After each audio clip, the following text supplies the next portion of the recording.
السلام عليكم حبايبي، ازيكم عاملين ايه؟ ان شاء الله تكونوا بخير يا رب. انا هعمل لكم النهارده حاجه من ايام زمان، كانوا الطباخين بيعملوها في الافراح اساسيه. كانت جميله جدا، وكانوا بيعملوها للعروسه في حاله اتفاق. يودوا لها حله الشعريه دي اساسيه مع الحلل بتاع المكرونه والديك الرومي والحاجات دي. كان لازم حله الشعريه بالزبيب بجوز الهند بالحاجات الحلوه دي تروح معاها.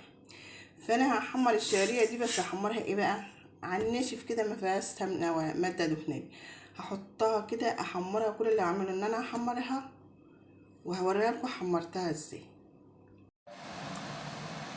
شوفوا بقى يا حبايبي الشعريه عملت ايه.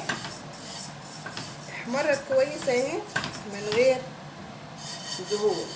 الشعريه دي لما نحمرها لرز لاي حاجه اسهل من تحميرها بالماده الدهنيه. ما بتتحرقش، تبقى حبايه محروقه وحبايه بيض. يعني دي حتى كنت بظبط التليفون، ايه، خدت حبايه برضه كده. هقول لكم بقى بعد كده، عشان هي كده المفروض ايه حمرناها كده عشان الحبايه اللي اتحمرت قوي. هنحط حته زبده بقى عليها بعد ما تتحمر. حته الزبده بقى عليها بعد ما تتحمر. هما كانوا بيحمروها في سمنه وينشلوها، يعني كانوا زمان بيحمروها في سمنه وينشلوها عشان بيحمروا كميات كبيره. يعني كانوا بيعملوا الحاجات دي بتبقى كتير جدا بكميات كبيره. شفتوا بقى لونها بقى جميل ازاي؟ ولا تعب ولا تفضلي واقفه تقلبي ولا اي حاجه.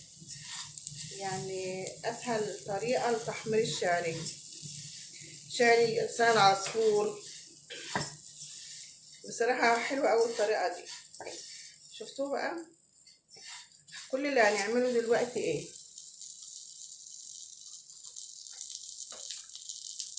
هتحط السكر اللي انت عايزاه يحلي الحاجه بتاعتك دي.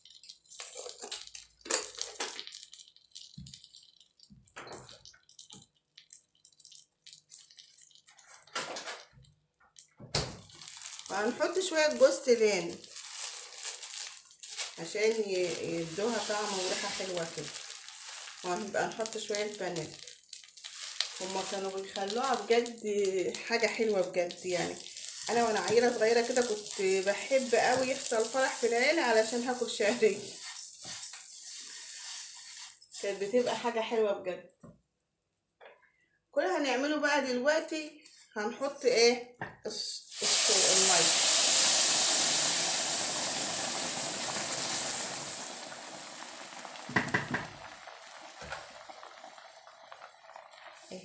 ما احناش عاملين حاجه تاني. وهنغطي عليها ونسيبها تستوي.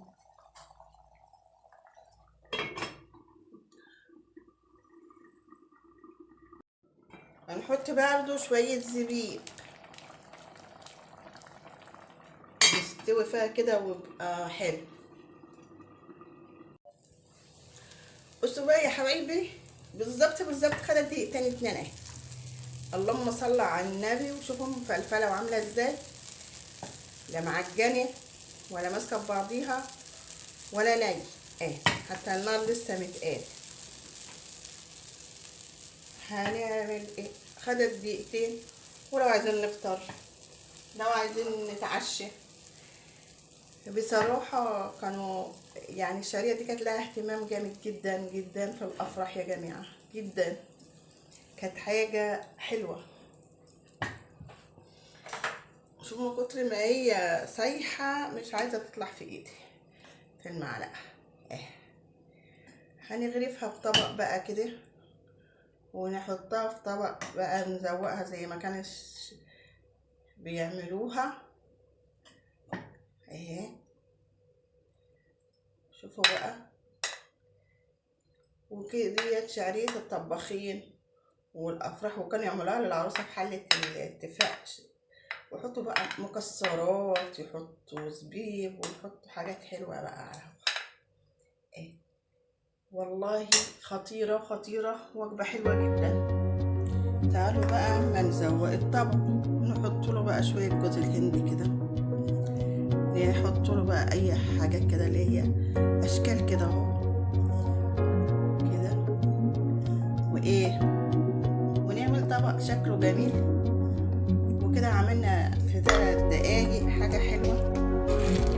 وده تاني على السكريب اللي عنده بقى لوز بندق حاجات. ده بقى يعني ايه السلطات بقى بتاعت الناس الطيبين كده اهو. واحلى طبق. والمفروض يعني اكيد تعملوا لي لايك وشير، تشتركوا في القناة، فعلوا الجرس علشان نكتر ونكبر ونعمل حاجات حلوة كمان وكمان. واتفرجوا على الطبق الجميل ده بقى. شفتوا منظر الطبق مغري ولا لأ؟